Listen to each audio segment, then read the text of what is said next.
कान कटेवरी कर नाही ज्या देवाचे नघे मी तयाचे दर्शन पांडुरंग ऐका. तीर्थयात्रेला मी चाललोय, 4 धामला चाललोय मी ज्ञानोबराय सोबत, सगळे सप्तपुऱ्या करतोय, पण ज्या देवाचे कटेवर कर नाही त्या देवाचं मी दर्शन घेणार. वेडे होते का महाराज देव नामदेवरायच्या हातचा नैवेद्य खायला? वेडे होते का दूध प्यायला? अरे एवढी एकनिष्ठता असावं लागती. तुम्ही तर देव वार बदलला की देव बदलतात. सोमवार आला की कैलास राणा. सध्या तर सगळ्यात चांगले दिवस महादेवावर आहे महाराज. महादेवासारखा भाग्यवान देव सध्या 2 वर्षापासून कोणीच नाही महाराज. तो प्रदीप मिश्रा ज्या दिवसापासून शिवमहापुराण करायला लागला, एक लोटा जल, सगळं महाराष्ट्र वेळा झालाय भगवान भोलेनाथासाठी. पण चांगली गोष्ट आहे, थडग्याला दर्शनाला जाणारे लोक महादेवाच्या मंदिरात यायला लागले, हिंदू धर्मासाठी चांगली गोष्ट आहे महाराज. पण माझी विनंती आहे, मग महादेवाची भक्ती करत असताना त्या महादेवाला तरी चांगलं सांभाळा. महादेव सांभाळ लगेच मंगळवार आली परत देवी. मंगळवार जात नाही तर बुधवार एक गाऊ आम्ही विठोबाचे नाम, बोलावा विठ्ठल, पहावा विठ्ठल, करावा विठ्ठल, जेवावे झालं. बुधवार जात नाहीत लगे गुरुवारी सकाळी स्वामी समर्था माझे आई गेला बैठकीला. मी स्वामी समर्थाचा विरोधक आहे असं नाहीये, मी साईबाबाचा विरोधक आहे असं अजिबात नाही. त्या हिंदूंच्या शाखा आहे, त्या काय आहे, हिंदूंच्या शाखा आहे. त्यांच्या विरोधात कशाला जाऊ? ते संतच ना महाराज. पण माझं काय मत आहे, तुम्ही जर दिवसाला देव बदलले, काही लोक म्हणतात आम्ही स्वामी समर्थाचा गुरुवार धरतो, काही म्हणतात आम्ही साईबाबाचा गुरुवार धरतो, काही म्हणतात आम्ही गजानन बाबाचा गुरुवार धरतो. गुरुवार धरणाऱ्यांनी माझ्या प्रश्नाचं उत्तर द्या, गुरुवार धरा. स्वामी समर्थ जन्माला येण्याच्या अगोदर, गजानन बाबा जन्माला येण्याच्या अगोदर, साईबाबा जन्माला येण्याच्या अगोदर गुरुवार कोणाचा होता तेवढं सांगा धरा. अरे शास्त्रामध्ये 2च उपवास सांगितलेले, एकादशी आणि सोमवार. व्रत एकादशी का व्रत गुरुवार सांगितलंय, मंगळवार. रविवार धरायला लागले हो लोक, बावळे का काही कळत नाही, कोणी काही सांगतात. तसं नसतं ना महाराज. शास्त्रानं जे सांगितलं ते केलं पाहिजे. मनाने केलेला परमार्थ मनोमार्गे गेला तो तिथेची. एकादशी धराव याच्यासाठी भागवत कथेमध्ये 9व्या स्कंदामध्ये अंबरीश राजाचं चरित्र आहे, तुम्ही घरी जाऊन वाचा. सोमवार धरावायच्यासाठी गाथ्यात प्रमाणे, एकादशी धरावायच्यासाठी गाथ्यात प्रमाणे, गुरुवार धरावायच्यासाठी गाथ्यात काही प्रमाण नाही. बरं जाऊ द्या, गुरुवार गेला की लगेच शुक्रवार संतोषी माता की जय, काय ठिकाणी पडाडवा. शुक्रवार गेला की लगेच शनिवार, शनिवारी तर सकाळीच लगेच निघलाच हा भोपे भद्रा मारुतीला, जय हनुमान ज्ञान घन सागर. शुक्रवारी दिवसभर धाब्यावर असतं बरे, असं नसतं होतो महाराज. हनुमंताची कृपा तुझ्यावर होणार. शुक्रवारच्या दिवशी दिवसभर दारू पितो, शुक्रवारी दिवसभर नॉनव्हेज खातो, आणि शनिवारी लगेच शरण शरण जय हनुमंता. तुम्हाला एवढं कसं सोपं जमल महाराज? देव परमार्थ एवढं सोपं नाही ना.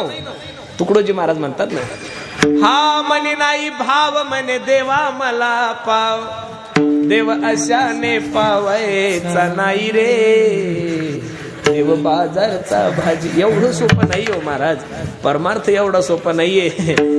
14 वर्ष वाट पाहिली माझ्या शबरी मातेने. किती वर्ष वाट पाहिली? 14 वर्ष. तुम्ही बाबांच्या मुखातून श्रवण करणारच आहात, आमच्या विश्वंभर बाबाच्या मुखातून. 14 वर्ष वाट पाहिली शबरी मातेने. किती वर्ष वाट पाहिली? 14 वर्ष वाट पाहिल्यानंतर जगाचा मालक भेटलाय महाराज शबरीला.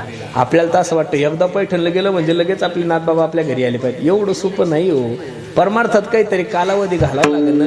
इथं जेवढ्या काही माझ्या आई बहिणी कीर्तनासाठी बसलेल्या मायानो, माझ्या एका छोट्या प्रश्नाचं उत्तर द्या. लग्न झाल्यावर लगेच तुम्हाला दुसऱ्या दिवशी लोक आजी म्हणतात का?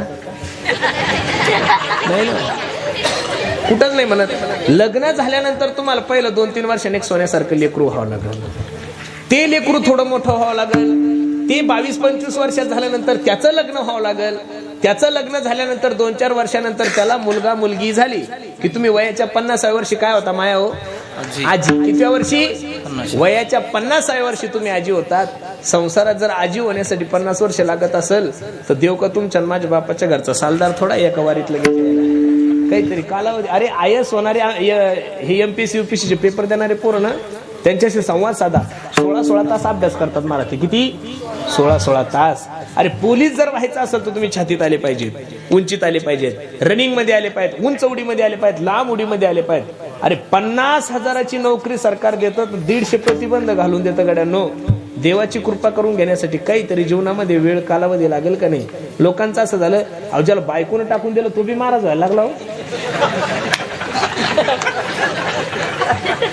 ज्याची बायको निघून गेली ना तो तानात महाराज राहिला. आणि परत कीर्तना सांगतो, मी पंढरपूरला गेलो नाही. ऐका ना, भाषा ऐका त्याची.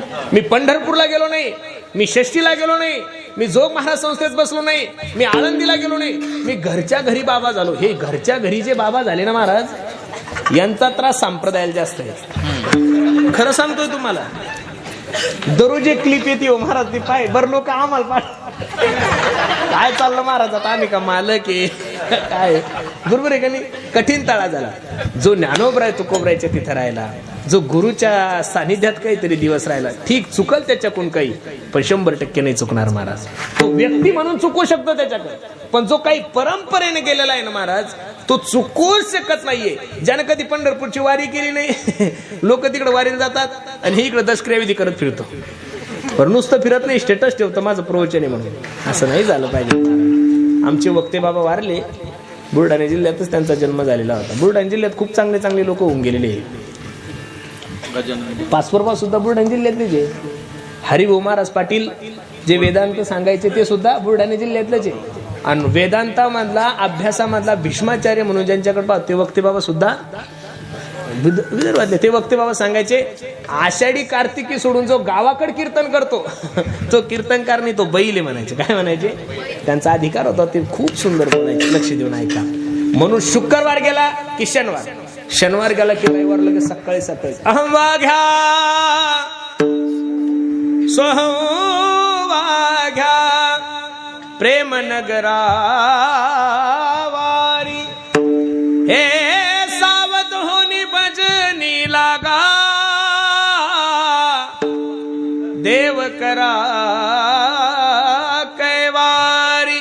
मल्हारीची वारी माझ्या मल्हारीची वारी, मल्हारीची वारी माझ्या मल्हारीची वारी, मल्हारीची वारी माझ्या मल्हारीची वारी, मल्हारीची वारी माझ्या मल्हारीची वारी, मल्हारीची वारी माझ्या मल्हारीची वारी, मल्हारीची वारी माझ्या मल्हारीची वारी, मल्हारीची वारी माझ्या मल्हारीची वारी, मल्हारीची वारी माझ्या मल्हारीची वारी, मल्हारीची वारी माझ्या मल्हारीची वारी, मल्हारीची वारी माझ्या मल्हारीची वारी, मल्हारीची वारी माझ्या मल्हारीची वारी, मल्हारीची वारी माझ्या मल्हारीची वारी. असं दिवसाला देव बदलल्यानंतर देवाची कृपा नाही होणार. माझा एक मित्र आहे, त्यानं 25 एकर डाळिंब लावले. किती लावले? 25 एकर. हे डाळिंब बी हे मोठ्याच्या मोठ्याले डाळिंब 1.5 महिन्यात डाळिंब काढायचे. कमीत कमी 4 ते 5 कोटी रुपयाचा भाग होता. आणि नशीब त्याचं एवढं खराब की शेततळ्यातलं जेवढं पाणी होतं तेवढं आटून गेलं. मला फोन केला, पुरुषोत्तम अजून जर 2-3 पाणी डाळिंबाला नाही भेटली तर डाळिंब वाळून जातील. काळजी कशाला करतो म्हणलं, आपण बोर घेऊ. बोरच्या माणसाला फोन केला, बोरची मशीन आली, बोर घ्यायला सुरुवात केली. बोर घ्यायला सुरुवात केली. 20-25 फूट बोर खाली गेला तो म्हणा बस बस बस थांबा थांबा, लगेच दुसरीकडे घ्यायचं. परत 25 फूट गेला की तो म्हणा थांबा थांबा थांबा बस, परत पलीकडे घ्यायचा. असं 25 एकरामध्ये गड्डे केले, पण बोरला पाणी लागलं. चुकलं ना महाराज त्याचं. त्यानं 25 फूट बोर खणण्याच्या ऐवजी तोच जर बोर खाली 400-500 फूट खणला असतं तर पाणी लागलं असतं का नाही हो? शेतात खड्डेही नसते झाले, वेळही वाया नसता गेला आणि पैसेही गेले नसते. तसं माझी विनंती गड्यानो, देव कोणता बी घ्या, देव कोणता बी घ्या, पण कमीत कमी 500-600 फूट खाली घाला ना त्याला. मग दत्तात्रय घ्या, पांडुरंग घ्या, हनुमंतराय घ्या.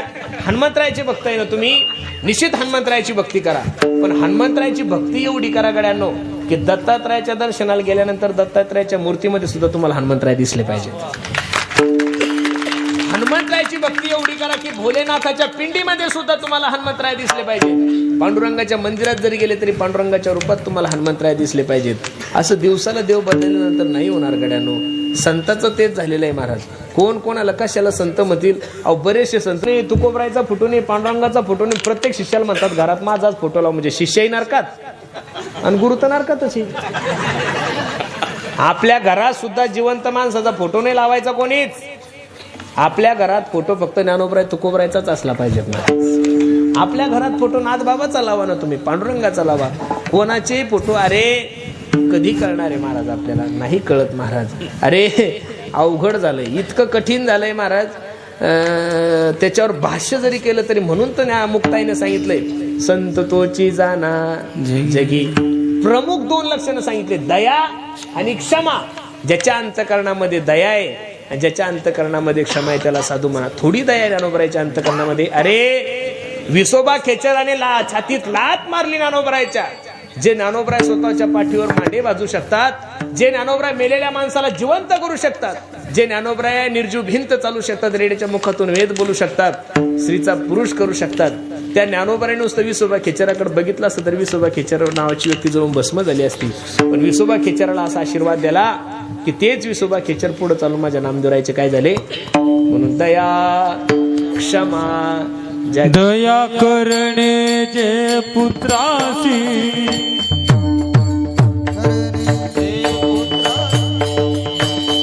दया करणे जे पुत्रासी, त्याचे दासाने दासी. जे कारण जरे काजले दासी मन जो आपुने, तोची साधू वर गावा, देव त्याची जावा. जे कारण जरे दासी मन जो आपुने, तोची साधू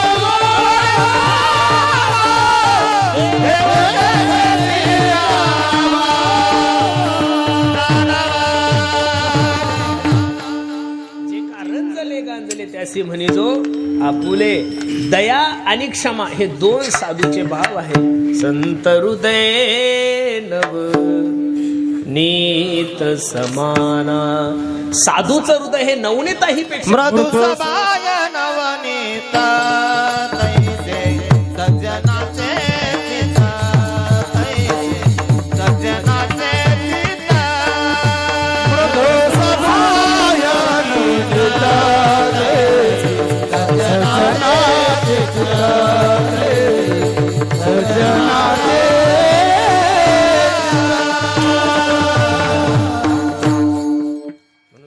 क्षमा ज्याचे अंगी. हे लक्षण थोडे कमी वाटले मुक्ताईने. परत अजून एक महत्वाचं लक्षण निवृत्ती ज्ञानेश्वर महाराजांना सांगितलं अभंगाचं 2रं चरण. लोभ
नाही म्हणा. जगी विरक्त तोची जाणा. ज्याच्या अंतकरणामध्ये लोभ नाही त्याला संत म्हणा. ज्याच्या अंतकरणामध्ये आसक्ती नाही त्याला काय म्हणा, संत म्हणा. परमार्थातला सगळ्यात मोठा जर शत्रू काय असेल तर लोभ आहे महाराज. काय आहे? लोभ आहे.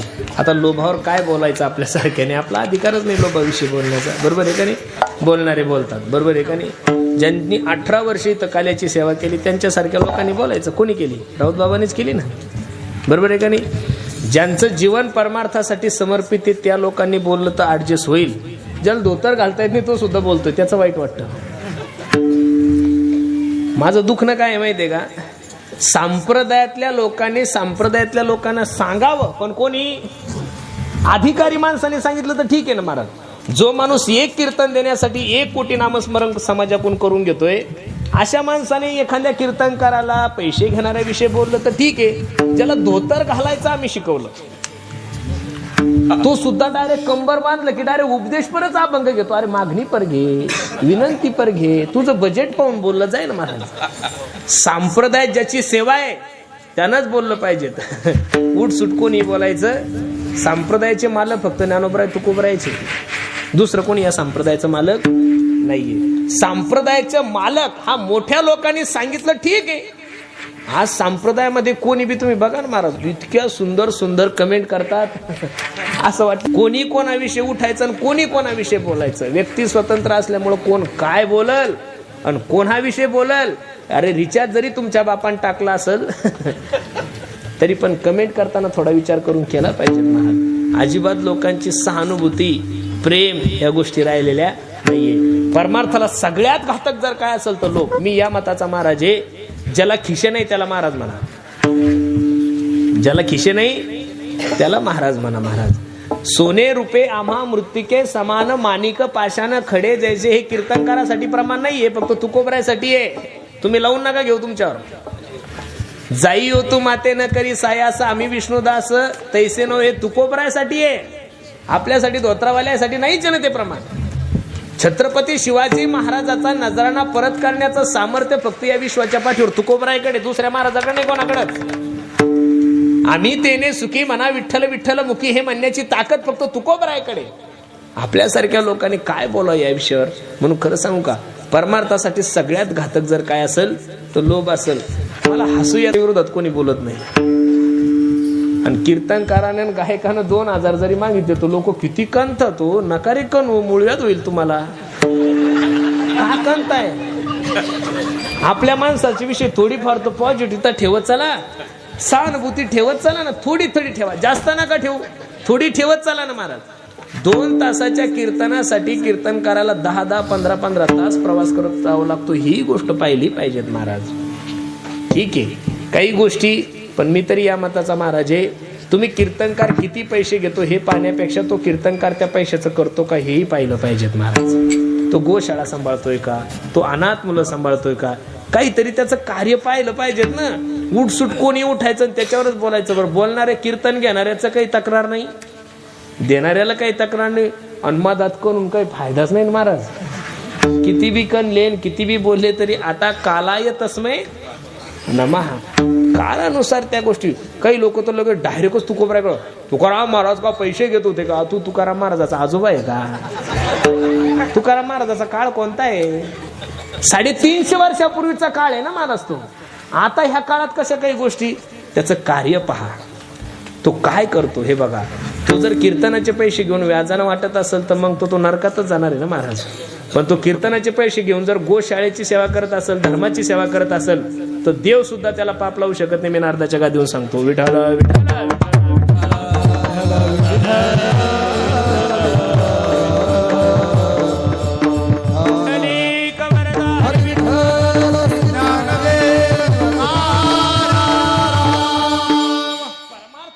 सगळ्यात घातक जर काय असेल हे फक्त काय लोभ. लोभ म्हणलं की मग सगळ्याच्या लक्षात येत जातं. देती घेती हे प्रमाण तर बाबा सगळ्यांनाच पाठ करून घेतलं. याच्यावर का लोक चातुर्मास करतात, त्या प्रमाणावर मला तर काही कळत नाही. उठलं की देती घेती नरकात जाती. अरे पण 2000 घेती सुद्धा नरकात जाती आणि 10,000 घेती सुद्धा, म्हणजे 2000 घेती ते स्वर्गात जाती असं थोडं काही तुमच्यासाठी आहे. फक्त थोडा फरक आहे. आम्ही थोडं बाल्कनीत राहू, तुम्ही खाली राहाल पण राहणार तिथंच आहे तुम्ही. असं काही फरक नाही ना. गाथ्याच्या प्रमाणानुसार चालायचं. सगळे विद्यार्थी गाथ्याचं प्रमाण काय सांगितलं तुकोबराने दादा? देती घेती मग 1000 घेणारा वैकुंठात जातो असं म्हणणं आहे तुमचं. रुपया घेणारा सुद्धा त्याच नरकात आहे. फक्त तुम्हाला सत्रंद्या राहील, आम्हाला गाद्या राहील, एवढाच फरक आहे, दुसरा काही नाही. तुम्हाला चापटीनं आणतील, आम्हाला आसोडानं आणतील, पण हाणणार तुम्हाला बीच आहे. तुम्ही सुटणार नाहीये. ठरवणारा सुद्धा खाणारच आहे आणि न ठरवता सुद्धा तो खाणारच आहे. जर निषिद्ध मानलाय ना तुकोबराने, ते प्रमाणानुसार जर म्हणले तुम्ही, प्रमाणानुसार जर देती घेतली नरकात जाती. देती तुम्ही आहेच ना, तुमच्याशिवाय कशी मजा येईल. देणारे सुद्धा तिथं आहेच ना. देणारे घेणारे संगच उघडे करणार यम. अरे सोडिती यमाचे किंकर नाही त्या यमासी करुणा. असं म्हणू नका. जे ठरवून घेतात तेच नरकात जातात. आहा, जे न ठरवतात ठरवणाऱ्यापेक्षा जास्त घेतात ते आमच्या पुढे त्यांच्यासाठी सोपा शीट आहे. त्यांचा तर विचारच करू शकत नाही. त्याच्यामुळं काही गोष्टी माणसानं मागे टाकल्या पाहिजेत. ऐका, प्रमाणानुसार जीवन जगणं शक्य नाहीये महाराज. तुकोबरायच्या प्रमाणानुसार आपल्यासारख्या येड्या बागड्यानं काय जीवन जगायचं? अजिबात नाही महाराज, जगूच शकत नाहीये. ते तुकोबरायच जगू जाणे आपल्यासारख्या माणसाकडून कसं होईल महाराज? अरे महाराष्ट्राच्या हिंदवी स्वराज्य संस्थापक छत्रपती शिवाजी महाराजासारख्या राजांचा नजरानं परत करणं एवढं सोपं आहे का हो महाराज? ही ताकद फक्त माझ्या ज्ञानोबराय तुकोबरायमध्ये. आपल्यासारख्या बुरट्याने त्या विषयावर बोलू नये, अपवैराग्य नाही, त्याच्यामुळे सोडून द्या. लोक परमार्थाला घातक आहे, लोक परमार्थाला घातक आहे. ज्याच्या अंतकरणामध्ये लोभ नाहीये, ज्याच्या अंतकरणामध्ये अहंता नाहीये, जो जगापासून विरक्त आहे, त्याला साधू म्हणा. लोभ किती वाईट आहे. एक संन्यासी महात्मा, एक साधू माणूस, लग्न झालेलं होतं पण बायकोला कंटाळून ऋषिकेशला गेला. गेला गेला गेला गेला पण हुशार होता, बुद्धिमान होता. एवढं अध्ययन केलं महाराज त्यानं, इतका हुशार झाला, इतका हुशार झाला की भारतात पहिला नंबरचा पंडित झाला. भारतातल्या सगळ्या पंडितांना हरवलं. त्यानं विचार केला आता काही ताण नाही, आपण घरी जाऊ शकतो. 14 वर्ष बायको वाट पाहत होती. फोन केला, अगं ए, भारतातला सर्वात मोठा पंडित झालोय, मला पारितोषिक मिळालंय, भारतातले सगळे विद्वान मी हरवले, मी घरी येतोय. एवढा आनंद झाला. 14 वर्षानं मालक येत आहेत म्हणल्यानंतर तिनं रांगोळी वगैरे, सडा वगैरे एकदम सुंदर घरात येणार. तिनं मस्त ताट तयार केलं, आरती ओवाळी, गंध लावला, अक्षदा लावला आणि घरात येणार. बायकोने सांगितलं, मालक खूप विद्वान आहात तुम्ही, टीव्हीवर मी तुमची न्यूज पाहिली, तुम्हाला खूप मोठा पुरस्कार भेटलाय, भारतातल्या सगळ्या विद्वानांना हरवलं. एक छोटासा प्रश्न विचारू? तो म्हणला, अगं मोठे मोठे कीर्तनकार आपल्या पुढे बसत नाही आणि तू किचन मधली बाई, तू मला काय प्रश्न विचार? पण तरी काय, पापाचा बाप सांगा ना कोण आहे? हो म्हणे, पापाचा बाप तर अजून काही वाचण्यात गेला. ती म्हणे, मग असं करा, तुम्ही उत्तर द्या तरच घरात त्याने आजच्या दिवस गंगेवर थांबा. गंगेवर गेला, गाडीवर ग्रंथ होते, पापाचा बाप कोण, पापाचा बाप कोण, पापाचा बाप कोण. आजचे ग्रंथ संपले पण पापाचा बाप काही सापडायला तयार. एक वेश्या त्या गंगेवर स्नान करण्यासाठी आली आणि वेश्येनं पाहिलं, बाबा चिंता तू रे.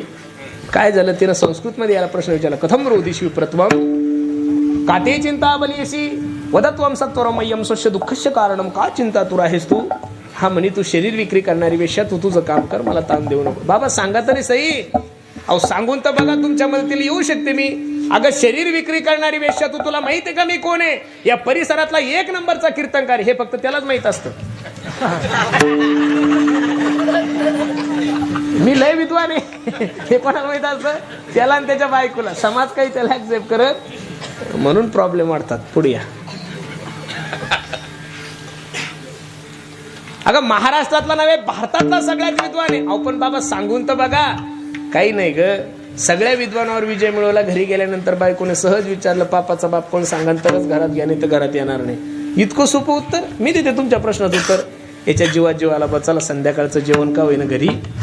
पण वेश्या हुशार होती. ओ बाबा, फुकट उत्तर नाही देणार, त्यासाठी तुम्हाला माझ्या घरी यावं लागल. हा म्हणे, तू वेश्या आहे ग, तुझ्या घरी जर मी आलो तर गावातले लोक काय म्हणतील? फुकट नका येऊ, 11,000 रुपये दक्षिणा देते.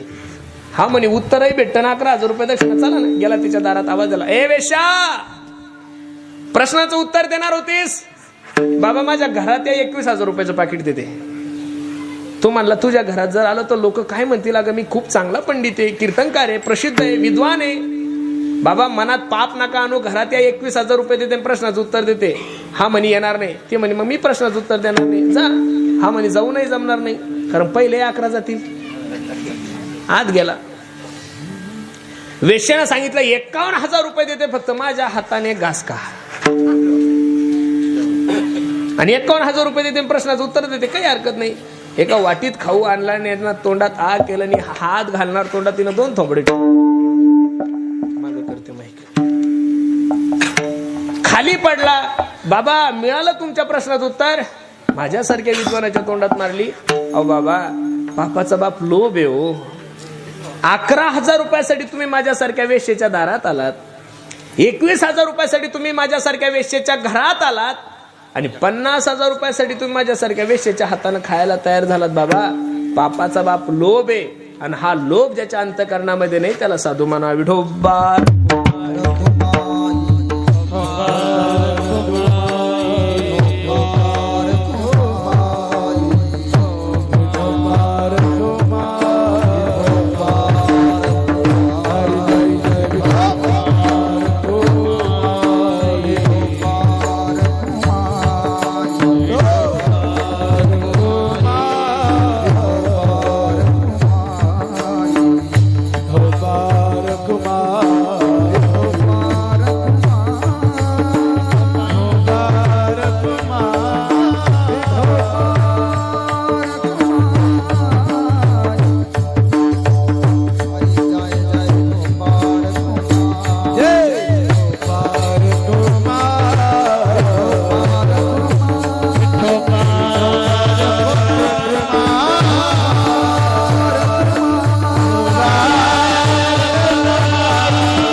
जगी विरक्त तोची जाण इह परलोकी सुखी शुद्ध ज्ञान ज्याचे मुखी.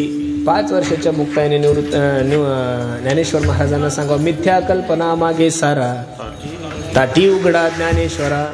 लोभ अहंता नाही मना जगी विरक्त तोची जाणा. बसणारी मंडळी माझी विनंती गड्यांनो खूप चांगला परमार्थ करताय तुम्ही. 36 वर्ष झालं म्हणजे तिसरं तप आहे आपल्या सप्त्याचं, बरोबर आहे का नाही? 12 1 12 12 2 24 12 3 36 तिसरं तप आहे आपल्या कार्यक्रमाचं. अगदी सुंदर तुम्ही सर्व मंडळी परमार्थ करतायत. फक्त माझी विनंती गड्यांनो तुम्हाला, तरुण वर्ग खूप कार्यक्रमासाठी उपस्थित आहे. तरुणांना माझी विनंती आहे एवढा लाखानं खर्च करता या सप्त्यातून काहीतरी बेनिफिट झाला पाहिजेत गड्यांनो. कमीत कमी काल्याच्या दिवशी नाही म्हणलं तरी 20-25 पोरांनी तरी माळी घातल्या पाहिजेत ना महाराज. 20-25 पोरांनी तरी दारू सोडली पाहिजेत. तरच एवढाले मोठाले सप्तेकरांनी बंद करून टाका. तुम्ही म्हणसाल तुमचं कसं होणार, आमचं काही होत नाही. 2 वर्ष कोरोनाच्या काळात कीर्तन बंद होते महाराज. लोकांनी फाशा थोडे घेतल्या काही, असं नसतं महाराज. सप्ताह झाला एवढा आपल्या सप्त्याचा जर खर्च म्हणला तर नाही जरी म्हणलं तरी 15-1 लाख रुपये खर्च असेल ना महाराज. अरे शेतकऱ्यांकडे पैसे नसताना एकूण त्या 1 लेकरांना जर 10 रुपये मागितले तर बाप 2 रुपये देतो पोराला शांत करतोय. तो बाप तुम्हाला सप्त्यासाठी 10,000 रुपये देतो. एक साधारण मनुष्य सगळ्या गावची पंगत घालतो, पोरीच्या लग्नाला सुद्धा सगळं गाव जीव घालत नाही लोक, तरी सप्त्यासाठी खर्च करतो. मग कशासाठी खर्च करायचा आहे? याच्यातून काहीतरी बदल झाला पाहिजे गड्यांनो. याच्यातून काहीतरी बेनिफिट निघलं पाहिजे. याच्यातून काहीतरी पोरांनी माळी घातल्या पाहिजेत. अंतकरणातला विकार नष्ट झाले पाहिजेत. अंतकरणातला जातीवाद नष्ट झाला पाहिजेत. अंतकरणात जो भेद आहे हा जर नष्ट होत नसेल तर माझी तरी विनंती गड्यांनो, आपण कितीही मोठे सप्ते केले काही केले तर काय फायदा आहे? कहा गए थे तो कहानी और क्या लाया तो कुछ नाही. सप्ते चालूच आहे, फायदा काही नाही. गर्दी कुठे? तुमच्याच गावाला थोडी गर्दी कुठेही आहे. गर्दी आळंदीला तेवढीच आहे, गर्दी पंढरपूरला सुद्धा तेवढीच आहे, गर्दी कोल्हापूरला तेवढीच आहे, गर्दी ज्योतिबाला तेवढीच आहे. ज्योतिबाचा घाट पास करून खाली गेली की गोव्याला सुद्धा गर्दी कुठेच कमी नाही. गर्दी सगळ्या ठिकाणी तेवढीच आहे, काही टेन्शन नाही. गर्दीला काय दिवसांदिवस गर्दी वाढत चालली आणि दिवसांदिवस गर्दी कमी होत चालली. म्हणून तरुणांना माझी विनंती, पुरानो तुम्ही सर्व तरुणांनी सहभाग घेतलाय, तुम्ही सर्व तरुण एकत्रित आले, तुम्ही सर्व पोरांनी तन मन धनाने सगळी ताकद लावली तर आज जिल्ह्याला लाजवलं एवढं सुंदर नियोजन तुम्ही सर्व मंडळींनी केलंय गड्यांनो. मग तुम्ही सर्वांनी जर असं ठरवलंय की आपल्याला जीवनभर निर्व्यसनी राहायचंय